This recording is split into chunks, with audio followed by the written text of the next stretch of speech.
평안하십니까? 2021년 5월 25일 말씀 묵상 기도로 시작하겠습니다. 사랑과 은혜의 하나님 아버지, 우리가 이 시간 하나님의 말씀 앞으로 또 기도의 자리로 나아갑니다. 하나님 주실 은혜를 구하며 또 하나님과 함께 살아갈 오늘을 기대하며 말씀과 기도의 자리로 나아옵니다. 성령 하나님을 통하여 우리에게 은혜 베푸시고 위로하여 주시고 우리에게 맡기신 사명을 다시 발견하는 이 시간이 되게 하옵소서. 예수 그리스도의 이름으로 기도하옵나이다. 아멘.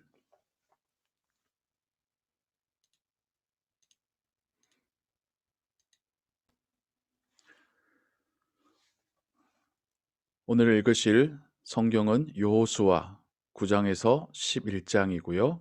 이 시간에는 여호수아 9장 1절에서 15절의 말씀을 함께 읽으며 묵상하도록 하겠습니다. 이 일 후에 요단 서쪽 산지와 평지와 레바논 앞 대연안에 있는 헷 사람과 아모리 사람과 가나안 사람과 브리스 사람과 히위 사람과 여부스 사람의 모든 왕들이 이 일을 듣고, 여기서 말하고 있는 이 일은 여리고성뿐만 아니라 아이성의 함락에 대한 사건을 말하고 있습니다. 이스라엘 민족이 모압 평지에서 요단강을 건너서 여리고 성이 있는 전체 가나안 땅의 허리에 해당하는 중간 지역으로 들어오게 됩니다. 그리고 난공불락의 성으로 여겨졌었던 여리고 성이, 그리고 이스라엘 민족을 물리친 것으로 또 가나안 사람들에게 어떤 희망을 줬었던 아이 성마저도 함락된 그 사건을 가나안 땅의 모든 지파, 모든 족속의 사람들, 그들의 왕들이 다 듣게 되었다라는 것입니다. 모여서 일심으로 여호수아와 이스라엘에 맞서서 싸우려 하더라. 가나안 땅 사람들은 하나님께서 이스라엘 민족을 홍해를 건너게 하시고 광야에서 40년간 먹이셨고, 다시 요단강을 건너오게 하셨고, 여리고성과 아이성을 함락시키셨다고 하는 모든 상황의 이야기들을 들었습니다. 그럼에도 불구하고 그들은 여호수아와 이스라엘 민족과 맞서서 싸우려고 결심합니다. 그들만이 아니라 그 뒤에 계시는 하나님과 싸우려 하는 것이지요. 이렇듯 결코 이길 수 없다는 것을 알면서도 하나님께 투항하지 못하고 대항하는 이 가나안 지파들, 족속들의 왕들의 모습이 또 여전히 하나님을 인정하지 않고 하나님과 싸워서 이기려고 하는 이 세상 사람들의 모습과 흡사하게 닮았습니다. 기브온 주민들이 여호수아가 여리고와 아이에 행한 일을 듣고, 그런데 가나안 지파 중에 기브온 사람들은 자신들이 들은 소식에 대하여서 반응하는 것이 다른 족속들과는 달랐습니다. 꾀를 내어 사신의 모양을 꾸미되 헤어진 전대와 헤어지고 찢어져서 기운 가죽 포도주 부대를 나귀에 싣고, 여기 이야기에서도 우리가 상상해 볼 수 있듯이 아주 멀리서 힘들게 지친 모습으로 지금 찾아가는 그러한 척을 하고 있다라는 것을 우리가 보게 되지요. 그 발에는 낡아서 기운 신을 신고 낡은 옷을 입고 다 마르고 곰팡이가 난 떡을 준비하고, 그들이 길갈 진영으로 가서 여호수아에게 이르러 그와 이스라엘 사람들에게 이르되 우리는 먼 나라에서 왔나이다. 이제 우리와 조약을 맺읍시다 하니, 이스라엘 민족이 또 여호수아가 길갈에서 여리고와 아이성을 함락한 이후에 사신이 찾아옵니다. 아주 멀리서 온 것처럼 행색이 지쳐 있고 또 여러 가지 모습들이 먼 길을 왔구나 라고 생각하게 할 그런 행색으로 그들을 찾아와서 자신들과 자신들 민족 또 나라와 조약을 맺자라고 청합니다. 여기서 말하는 조약은 평화의 조약입니다. 그래서 서로가 서로를 침략하지 않고 칼로 싸우지 않고 사이좋게 지내자라고 하는 약속을 맺자라는 것이죠. 이스라엘 사람들이 히위 사람에게 이르되 너희가 우리 가운데에 거주하는 듯하니 우리가 어떻게 너희와 조약을 맺을 수 있으랴 하나. 예, 이스라엘 민족은 가나안 땅을 차지하라고 하는 하나님의 명령을 받았지요. 모세도 광야에서 수차례에 걸쳐서 하나님의 명령을 말해 주었고 여호수아를 통해서도 다시 한번 하나님의 명령은 분명하게 이스라엘 민족에게 알려졌습니다.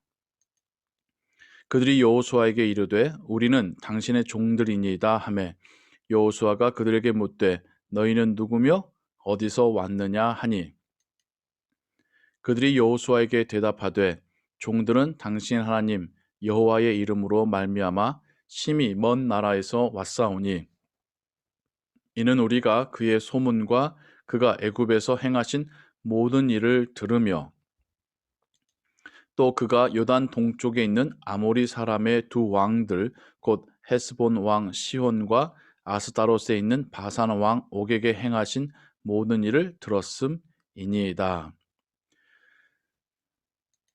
그러므로 우리 장로들과 우리나라의 모든 주민이 우리에게 말하여 이르되 너희는 여행할 양식을 손에 가지고 가서 그들을 만나서 그들에게 이르기를 우리는 당신들의 종들이니 이제 우리와 조약을 맺읍시다 하라 하였나이다. 아주 먼 곳에서 왔다고 말하는데 아주 먼 곳에 와서 왔으면 이렇게 화친의 조약을 맺을 이유가 없을 정도로 먼 것인데도 그들은 그렇게 거짓으로 그런 척하면서 화친을 맺자라고 제안하고 있습니다.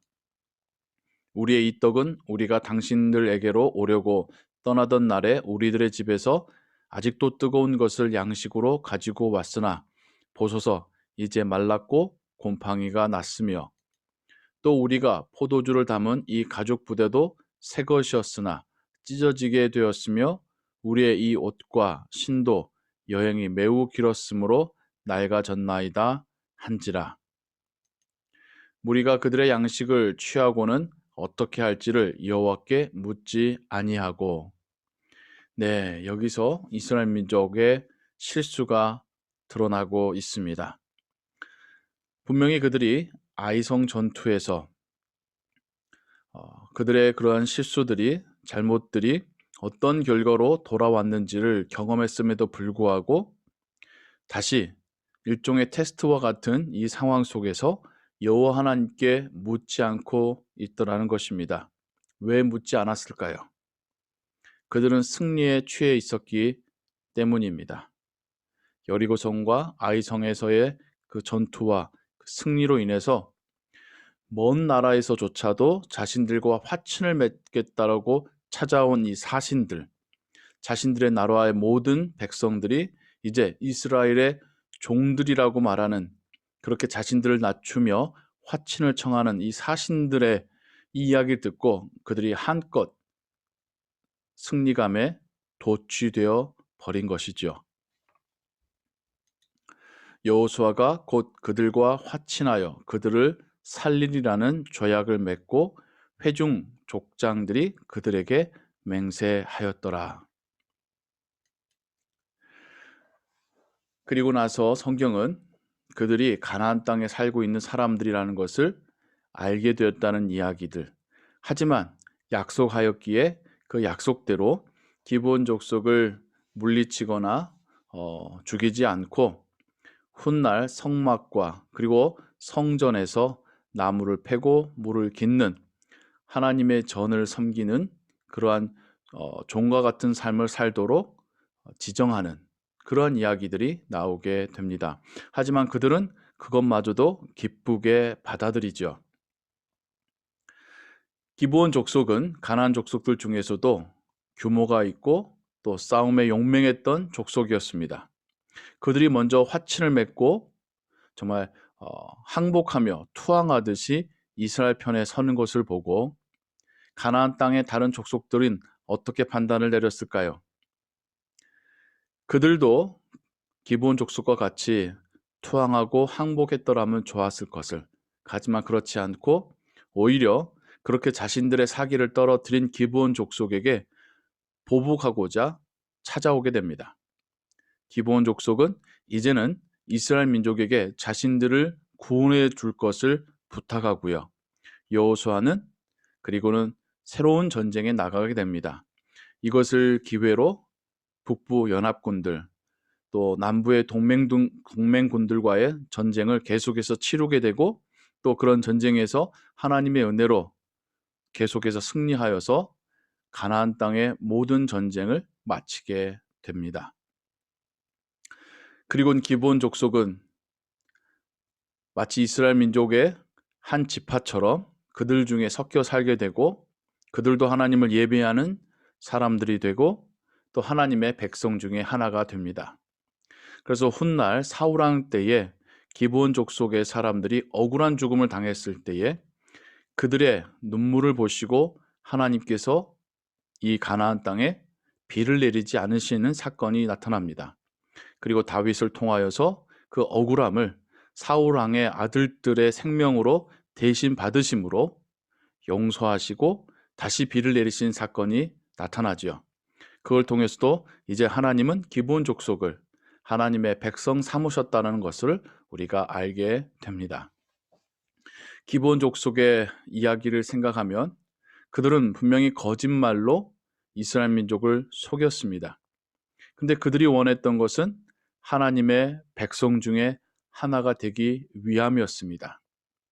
이 이야기는 다윗의 시편에서 말하는 것처럼 하나님 나라의 문지기로 사는 것이 왕국에서 천년을 사는 것보다 낫다라고 하는 고백, 또 예수님의 말씀처럼 천국은 침노하는 자의 것이다 라고 하셨던 그 말씀을 떠올리게 합니다. 물론 방법이 좋지는 않았으나 옳지는 않았으나 그들의 원하셨던 그 마음, 하나님의 백성 되고자 했던 그 마음은 결국 그들은 하나님의 성전을 섬기게 되었고 하나님의 백성 중에 하나가 되었습니다. 이렇듯 이방인이었다가 하나님의 자녀가 된 것이 바로 또 우리의 이야기지요. 그리고 하나님은 우리도 하나님의 자녀로서 여기시고 또 하나님의 자녀로서 우리를 축복하시고 우리를 보호하십니다. 하나님의 자녀가 된다라는 것, 하나님의 나라에 속한다라는 것은 이렇듯 모든 것을 내려놓고 겸손함으로 초항하는 것이 필요하다는 것을 또한 성경은 우리에게 말씀하고 있습니다. 우리가 하나님의 백성 되는 과정에서 우리는 어떠했었나요? 내가 하나님의 사람이 되어주는 것, 내가 교회의 일원이 되어주는 것을 목에 힘을 주고 대단한 것처럼 여겼었나요? 그렇지 않았지 않습니까? 하나님의 사랑을 깨달았고 나를 위해 예수님이 죽어주셨다라는 것을 알게 되었을 때에 그 감격, 그 감사함으로 우리가 하나님의 자녀요 또 예수 그리스도의 제자요 하나님의 종이 되기를 자처했습니다. 그렇게 우리가 하나님의 자녀가 되어서 살아가고 있습니다. 오늘 하루도 하나님의 동일한 은혜가 우리에게도 임할 줄 믿습니다. 우리를 한번 자녀 삼으신 하나님께서 우리를 버리시지 않고 우리를 하나님의 나라까지 끝까지 인도해 가실 줄을 믿습니다. 오늘도 주의 은혜 가운데 평안한 하루 되시기 바랍니다. 함께 기도하겠습니다. 하나님 아버지, 하나님의 백성 중에 하나 되기 위하여 모든 것을 내려놓고 투항하는 기브온 족속의 모습을 봅니다. 그리고 그들을 하나님의 백성 중에 하나로 받아주시는 하나님의 자비를 우리가 성경 가운데서 읽게 됩니다. 세상 사람들 중에 하나로, 죄인 중에 하나로 죽어있던 우리들을 하나님은 불러내 주시고 하나님의 자녀 삼아 주셨습니다. 그 은혜에 감격하여서 우리가 하나님의 종으로 예수 그리스도의 제자로 살기를 결단하며 하나님 앞에 고백하였습니다. 오늘도 하나님의 은혜 가운데 살아가는 하루 되길 원하고 또 하나님을 기쁘시게 하는 하루가 되기를 원합니다. 성령 하나님께서 우리의 걸음걸음을 인도하여 주옵소서. 모든 것 주께 의지하오며 예수 그리스도의 이름으로 기도하옵나이다. 아멘. 주기도문 고백합니다. 하늘에 계신 우리 아버지여, 이름이 거룩히 여김을 받으시오며 나라의 마옵시며 뜻이 하늘에서 이룬 것 같이 땅에서 이루어지이다. 오늘날 우리에게 일용할 양식을 주옵시고 우리가 우리에게 죄진 자를 사하여 준 것 같이 우리 죄를 사하여 주옵시고 우리를 시험에 들게 하지 마옵시고 다만 악에서 구하옵소서.